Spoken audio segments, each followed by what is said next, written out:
Liga das Terapeutas, nesse cenário maravilhoso, aliás, Vila Flora, parabéns, que espaço lindo, delicioso, vocês acompanharam aí os últimos quadros, foram todos gravados aqui na Vila Flora, um cenário mais bonito que o outro, né, gente? E esse aqui fora, então, com esse lago maravilhoso. Obrigada, Betinho e Maurício, pela recepção, a gente amou gravar aqui, delicioso lugar. E hoje, aqui na Liga das Terapeutas, todas muito comportadas, né, gente? Quem vê, né? Imagina terapeutas aqui super comportadas. Mas olha só, temos aqui um acompanhante hoje no quadro, um miauzinho lindo. Vem no pezinho. É uma menina. Hoje o tema é relacionamentos abusivos. Para você que acha que relacionamento abusivo é só entre homem e mulher, né, um casal, não é, né? Relacionamento abusivo existe em todas as formas de relacionamentos. Pode ser nas suas amizades, né? Amizade pode ser no seu trabalho, com o seu chefe, com o seu amigo do trabalho também. Nos seus relacionamentos também, né? Amorosos, em tudo, né? Todo tipo de relacionamento pode se tornar um relacionamento abusivo, né? E também tem várias formas. Esse abusivo pode não ser só agressão, pode ser verbal, né? Tem várias formas aí de ser um relacionamento abusivo. Então hoje as terapeutas aqui vão falar um pouquinho sobre esse tema que também está muito forte nos dias de hoje, né? A gente vê muitos relacionamentos abusivos e vê assim as pessoas com dificuldade de sair desses relacionamentos, né? Isso que é assim o mais agravante, né? Tem muita gente que fica preso nesses relacionamentos e não consegue sair. Então eu vou começar com a Natália. A hipnoterapia, o que diz pra gente a esse respeito, Ná? Obrigada. Olha só, eu tô sendo acarinhada que tá difícil falar de relacionamento abusivo, gente. É tão amoroso, né? É tanto amor aqui que eu não tô conseguindo. É interessante, a gente já falou sobre algumas questões do relacionamento em si, né, dos comportamentos da codependência, de tantos outros fatores emocionais que se juntam sempre aos relacionamentos, né? Tudo na nossa vida são relacionamentos, né? Nós estamos envolvidos a todo tempo. Mas para pegar um ganchinho, que eu sei que a gente vai passar um pouquinho por cada parte, na hipnoterapia eu tenho atendido, depois que eu sofri uma agressão, eu atendi muito mais pessoas que chegaram por essa demanda, seja psicológica, seja emocional, e uma inclusive que acabou num crime. Os dois morreram. Foi assim, trágico. E a gente começa a perceber, quem está se cuidando é um ente da família, né? Porque o processo ficou todo com essa pessoa. E o que a gente percebe é que é muito delicado você chegar nos finalmente de uma agressão. Porque na ruptura, você tem que saber se despedir. E se despedir de algo que você talvez não quisesse se despedir, mas tem que se despedir, mesmo amando, é um processo muito dolorido, né? E o que eu percebo é que a maioria das pessoas, elas tampam essas feridas com outros relacionamentos, com outras amizades, com outras drogas físicas, químicas, seja qual for. Por quê? Porque não dá espaço para sentir a dor. E sentir a dor de um abuso é você se conscientizar de quem você realmente é, né? De você se colocar na sua posição de uma forma a ser consciente daquilo que você está fazendo nesse relacionamento ou que você esteve fazendo. O que você somou, seja uma amizade, seja um namoro, seja algum parente que passou ou uma parte profissional, né? O que eu deixei lá e o que eu trouxe para mim, né? Então, dentro da hipnoterapia, eu tenho trabalhado, depois de ter sofrido essa questão, que para mim foi muito grave, eu ainda tenho esse processo da Maria da Penha, que ainda é um resquício que a gente fica ali, né? Querendo ou não, é uma dor, né? E eu venho compartilhando com a Mari algumas coisas mais recorrentes. As pessoas são agressivas, mas o que me faz atrair, já que a gente atrai tudo isso, né? Qual é a minha responsabilidade? São as nossas rejeições. Lá da infância, as coisas que a gente não olhou para quando a gente era pequeno, né? Ah, mas eu cresci num berço, cresci num berço super querido, amado, meus pais me amaram muito, mas a gente nunca sabe a interpretação que a criança teve, né? Então, o que eu percebo e trabalho muito dentro das terapias é a profundidade de a gente ir até essa criança e acolher ela. Foi ela que sofreu, na verdade. Ela só vem revivendo fatos dentro das relações, dentro das partes da vida dela, que retratam essa ferida, né? Essa ferida aberta e muitas vezes não olhada. Quando ela é olhada, já que nós somos conscientes, observadores, nós conseguimos ter um papel diferente, né? Não como vítima. Como a Cleo falou num outro episódio, não como vítima, mas como uma pessoa consciente, né? De que temos a nossa responsabilidade e nos perguntar sempre o que é que eu atraí, o que me fez atrair relações assim, né? Assumir a responsabilidade de quem somos. Eu assumo minha vida e, portanto, daqui pra frente é só alegria. Não é não, Mari? É verdade, alegria, né? com certeza. É engraçado a gente, né? A gente até se atraiu trocando figurinhas, porque na verdade eu não sabia eu não sabia da história de vida da Nath e a gente teve uma história de vida bastante parecida, né, com relacionamentos abusivos. E você estava falando o quanto é difícil sair, e é difícil mesmo, porque o relacionamento abusivo parece que você se sente muito tão culpado, você se sente tão culpada de tudo que acontece, que você acha que a culpa é toda sua, não da pessoa. Por isso que existe essa dificuldade de sair desse relacionamento. E às vezes você está dentro de um relacionamento abusivo e você não vê que você está. Parece que você fica cego, porque é tanta manipulação em cima disso, né? A gente fica tão... um controle, né? Parece que a gente fica refém daquilo. Então, essa é a dificuldade de sair de um relacionamento abusivo. Esse sentimento de culpa. Então, meninas... E meninos também, porque tem mulheres que são abusivas também, né? Esse caso, inclusive, que terminou em morte, não foi por conta do cara. Foi por conta da moça. Ela me contou essa história, eu fiquei... Assim, eu pincelei porque, sem citar nomes, sem citar maiores detalhes, mas assim, é muito importante frisar que não são só os homens que são abusivos. Sim. As mulheres têm problemas hoje com ciúme, doideira de possessão, que vão além desse processo que a gente está vendo aqui agora, né? Se você perceber que o ciúme está fora de controle, né? Que a pessoa tenta afastar você dos seus amigos, tenta afastar você da sua família, que tenta culpar você de tudo, provavelmente você está aí num relacionamento abusivo. E aí, gente, quando a gente percebe, parece que é engraçado, que parece que você fala assim, mas e agora? Quem que eu sou, né? Eu sou o que aqui nisso tudo, né? Parece que eu sou um pouquinho da pessoa. A gente acaba até ficando um pouco abusiva também, de alguma forma, né? Então, se perceber algum indício, cai fora, porque a pessoa acaba destruindo a tua vida de algum... né? Psicologicamente, a gente acaba ficando destruído. Parece que a gente acaba saindo da gente, né? A gente não se conhece mais quando está num relacionamento abusivo.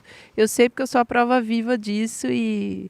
eu tenho muito, assim, a conta. É que não dá tempo, né, da gente falar tudo isso, né? Mas é importante a gente ficar ligado, né, Cris? Obrigada, Mari. Então, parece zelo, às vezes. né? Então parece que a pessoa está zelando por você, então ela não deixa você ir num lugar, ela não deixa você colocar uma roupa, ela não deixa você ir comprar alguma coisa, ela não deixa você fazer as coisas, não deixa você trabalhar. Então parece zelo, e às vezes a gente na ilusão, né, do conto de fadas, né, porque a gente espera um príncipe encantado, você acha que aquilo é Amor. amor. É sugação pura. E não é, né? Então, assim, o que nós precisamos fazer? Colocar a percepção. Você precisa colocar a percepção no relacionamento. E ver se esse relacionamento está leve ou pesado para você. É simples. Pergunta para o teu corpo, tá leve? É pesado? O que se requer aqui dentro? Começa a questionar, começa a se perguntar, começa a se olhar. Isso está fazendo eu evoluir? Está fazendo eu crescer? Isso é bom para mim? Realmente sou eu respondendo dessa forma? Né?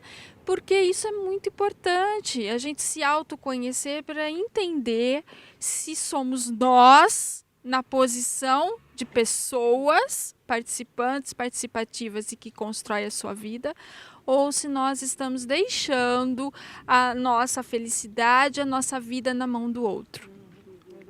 Então, isso é necessário colocar a percepção. Você poder olhar isso de uma forma sem ilusão, de uma forma concreta. Olhe, eu sempre falo para a minha turma, não olhe só nesse ângulo, suba. Olhe para cima, veja toda essa relação que ela está te trazendo de bom. Mas amizades, né? Amizade que te tortura, amizade que te corta, amizade... ela é realmente amizade? Né? E começa a olhar tudo isso. Ela está te fazendo crescer? Está te colocando para cima? Ótimo, perfeito. Não está? Repense. Né?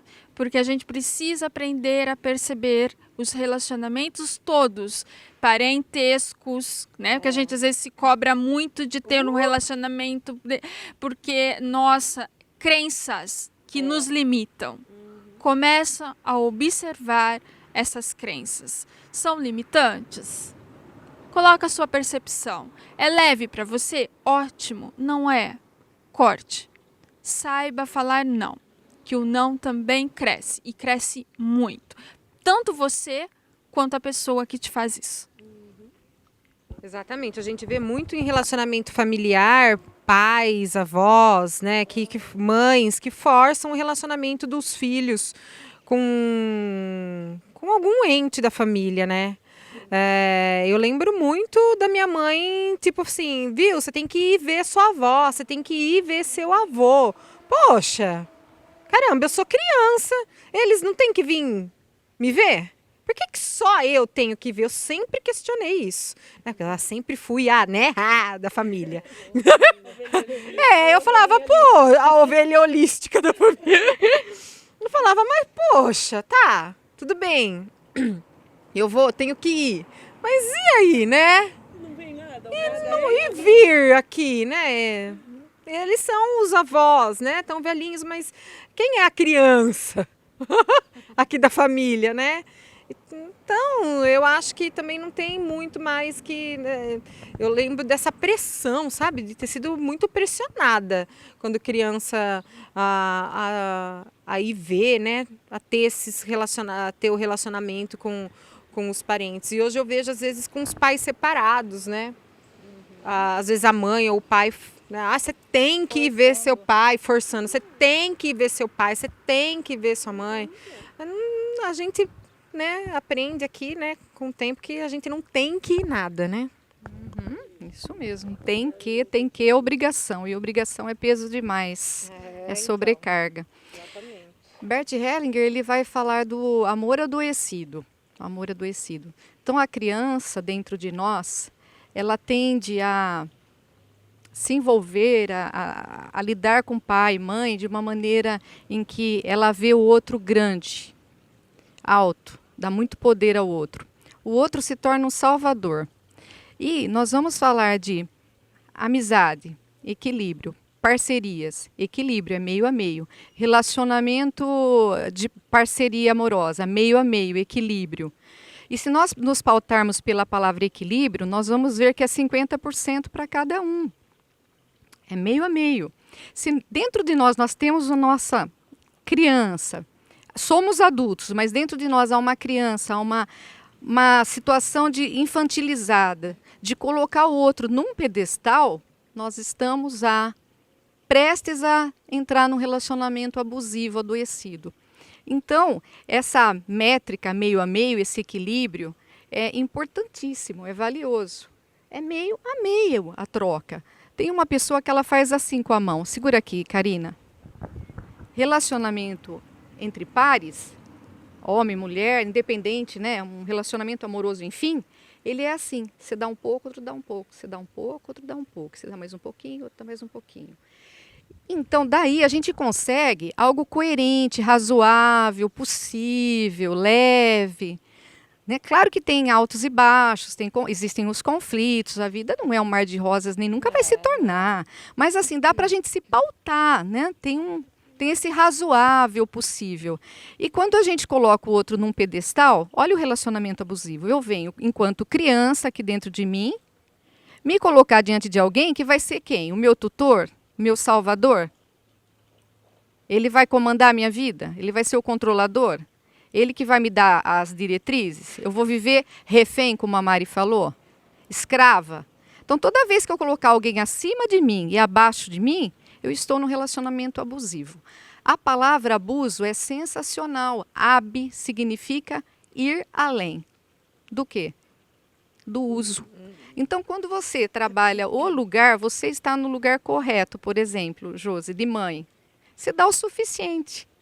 Se você der a mais, você erra.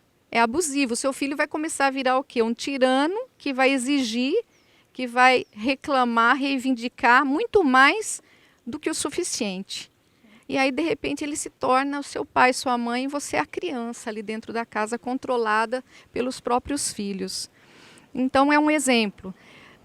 Então, ficar no lugar correto é não colocar os irmãos um maior que o outro, nem menor, nem inferiorizar ninguém e nem potencializar ninguém. Então, assim, nós às vezes damos muito poder às pessoas, perdemos essa linha mestra aí de olhar pelo equilíbrio, e aí eu vou repetir. Amizades, equilíbrio, meio a meio. Parcerias, meio a meio. Irmãos, meio a meio. É o dar e receber. Os pais dão. Quem que é autoridade? Pai e mãe. Os pais são orientadores, os mestres, os que dão o caminho. E os filhos recebem. Quando o filho exige demais, ele quer muita coisa, ele tem aquela petulância de comandar até as férias, onde quer passar a família, ele vai decidir onde vão no final de semana, nós estamos fazendo uma ingerência. Esse filho ele está com um poder acima, ele está num pedestal. Isso é muito comum nessa sociedade em que vivemos. Nós damos... O que ele quer? Pergunta para ele o que ele quer. Outro dia eu vi isso, né? Eu estava num lugar comercial, tinha uma criancinha, uma menininha, e ela falava para o pai e para a mãe o que ela ia querer. Aí a mãe e o pai ia como criança, assim, onde mais? O que você quer agora? Aí quero aquilo, 2 anos e meio, mais ou menos. Então, assim, está ocorrendo uma disfunção de lugar. Nós estamos muito fora de lugar. E se chegar um homem na tua vida, parceria amorosa, um homem, um relacionamento, ou vice-versa, não dê tanto poder assim. Fala quem você é verdadeiramente, seus gostos reais, não queira fazer tipo, não queira fazer de conta que você é boazinha, legal, que você vai concordar com tudo. E já diz pra ele, olha, eu gosto disso, não gosto daquilo, eu gosto de barzinho, não gosto de barulho, eu gosto de balada, eu vou dançar quando eu tiver vontade. E traz à tona, porque o parceiro vem quando você é real, quando você é verdadeira, quando você é autêntica. Quando você faz tipo, você atrai relacionamento abusivo, porque você própria não se respeita, porque você própria criou um relacionamento abusivo com você mesmo. E isso é um excelente tema. O quanto nós abusamos de nós mesmos. E depois a gente coloca a responsabilidade no dragão que chegou na tua vida, no crápula, etc. É por aí. E o perigo disso também é porque a pessoa cria um personagem, mas ela não vai segurar esse personagem a vida inteira. Tem isso. Então ela está dentro de uma relação e a gente só atrai quem a gente é, né? E astrologicamente, e é muito assim, quando eu falo isso, as pessoas, eu não acho isso, porque imagina, porque como que eu atraí esse traste? Pois é, bem, olha bem para você. Você está escondendo sua sombra. Pois é, ó, procura onde que está o seu traste. Então, e assim, astrologicamente, nós temos a casa 7 é uma das casas de relacionamento, mas a gente vê algumas coisas assim, por exemplo, a casa 4, que é a casa da família. Então, a casa da família, o que você faz? A família que você viveu e que você trouxe, você vai construir. Então, você sempre vai levar para os relacionamentos aquela sua família. Então, o conflito que você tem com seus pais, o problema que você... a forma que eles lidaram, que eles te educaram, tudo isso você vai levar para a sua família. Pode ver que às vezes a gente fala assim, nossa, eu estou agindo feito minha mãe. Entendeu? Porque você leva, e justamente é aqueles pontos que você fala, eu tinha dito que eu jamais faria isso, está fazendo. Né? E aí depois a gente tem uma outra casa, que é a casa 5, que é a casa do romance, que é junto com a criatividade e a forma que a gente cria os filhos. A forma que você lida, e presta atenção, romance é uma coisa, casamento é outra, porque o romance é na casa 5, casamento é na casa 7. Junto com a sociedade, com tudo que você faz com contratos.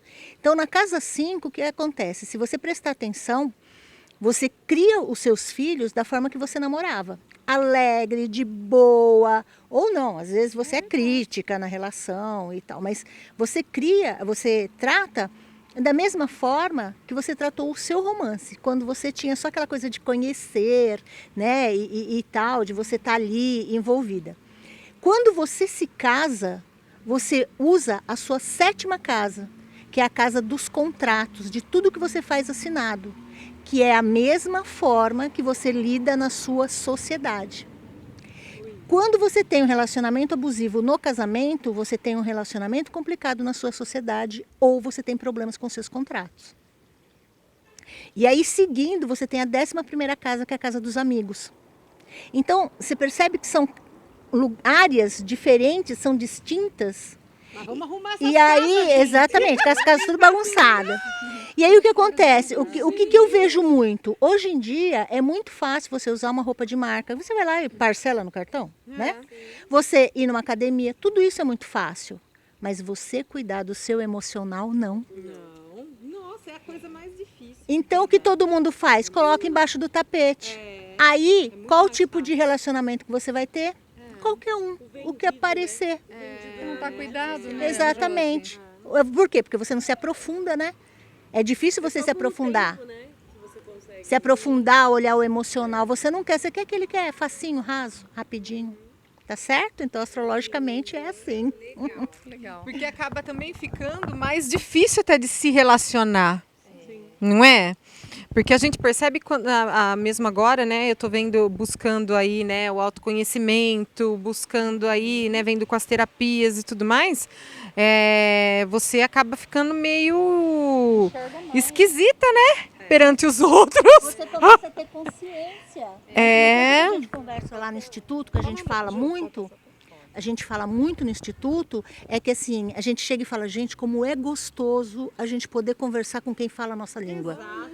Porque hoje em dia você tem, que nem você sai com um amigo que não é dessa vibe nossa aqui, que busca conhecimento e tal.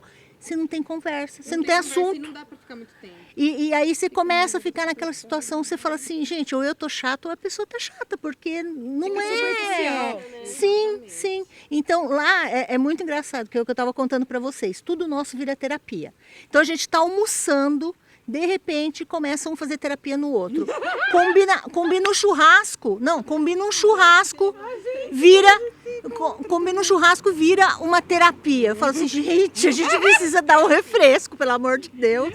Porque tudo flui tão bem, né? Maravilhosamente. Exatamente. Às vezes a gente precisa precisa, né, desses relacionamentos pra gente se olhar, né? Precisa aparecer aí na vida pra você falar assim, não, eu preciso olhar mais pra mim, né? Porque tá muito sem falta. Às vezes precisa acontecer certas coisas pra você olhar.